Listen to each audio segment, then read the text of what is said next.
নারায়ণগঞ্জের রূপগঞ্জে সেনাবাহিনী ও রূপগঞ্জ থানা পুলিশের যৌথ অভিযানে বিপুল পরিমাণ মাদকসহ ৩ জনকে গ্রেফতার করা হয়েছে। আজ শুক্রবার উপজেলার ভুলতা ইউনিয়নের লাবড়াপাড়া এলাকায় সকাল থেকে বিকেল পর্যন্ত অভিযান চালিয়ে ইলিয়াসের পতিত জঙ্গল থেকে ১.৫ কোটি টাকার মাদক উদ্ধার করা হয়। অভিযানে আটককৃতরা হলেন লাবড়াপাড়া এলাকার আমানুল্লাহর ছেলে তানজিদ, আলাউদ্দিনের ছেলে রিফাত ও রোকনউদ্দিনের ছেলে রিদুল। সেনাবাহিনীর মেজর শরীফ জানান, গোপন সংবাদের ভিত্তিতে উপজেলার লাবড়াপাড়া এলাকায় অভিযান চালানো হয়। এ সময় ৩ জন মাদক ব্যবসায়ীকে গ্রেফতার করা হয়।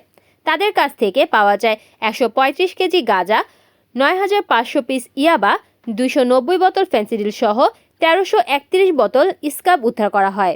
এ ধরনের অভিযান নিয়মিত অব্যাহত থাকবে বলে জানান তিনি।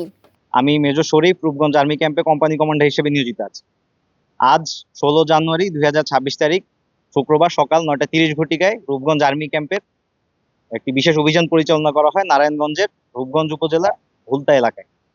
আমাদের নিয়মিত টহল দল সকালে ভুলতা ইউনিয়নের লাবড়াপাড়া এলাকায় একটি সংঘবদ্ধ মাদক চোরাকারবারি দলের একটি চালানের ব্যাপারে তথ্য প্রাপ্ত হই এবং তৎক্ষণিক আমাদের যে নিয়মিত টহল দল রয়েছে তারা অতি দ্রুততার সাথে উক্ত স্থানে গমন করে এবং অভিযানটি পরিচালনা করে।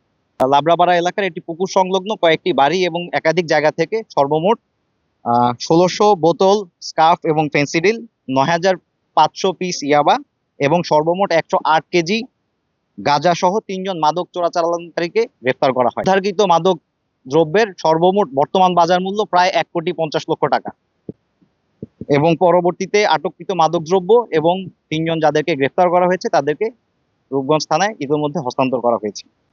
দেশের আইন শৃঙ্খলার রক্ষাতে এবং সাধারণ জনগণের জানমাল নিরাপত্তা নিশ্চিত করতে বাংলাদেশ সেনাবাহিনীর এবং রূপগঞ্জ আর্মি ক্যাম্পের এরূপ কার্যক্রম অব্যাহত থাকবে এবং আপনারা আজকে এখানে যারা উপস্থিত হয়েছেন মিডিয়া ব্যক্তিবর্গ, আপনাদের মাধ্যমে সবাইকে আমরা অনুরোধ করব যে আপনাদের নিজ নিজ এলাকার যে সকল অস্ত্র, গোলা বারুদ, মাদক কিংবা আইন পরিপন্থী যে কোনো বিষয়ে যদি আপনাদের কাছে কোনো তথ্য থাকে, সন্দেহজনক কোনো কার্যক্রম যদি আপনাদের নজরে আসে, আপনারা তাৎক্ষণিকভাবে এটি নিকটস্থ সেনাবাহিনী ক্যাম্পে এবং থানাতে আপনারা যোগাযোগ করবেন। বাংলাদেশ সেনাবাহিনী এবং বাংলাদেশ পুলিশ রূপগঞ্জ থানা আমরা যৌথ বাহিনী একসাথে অভিযানটি করেছি এবং এই কার্যক্রম আমাদের চলমান থাকবে।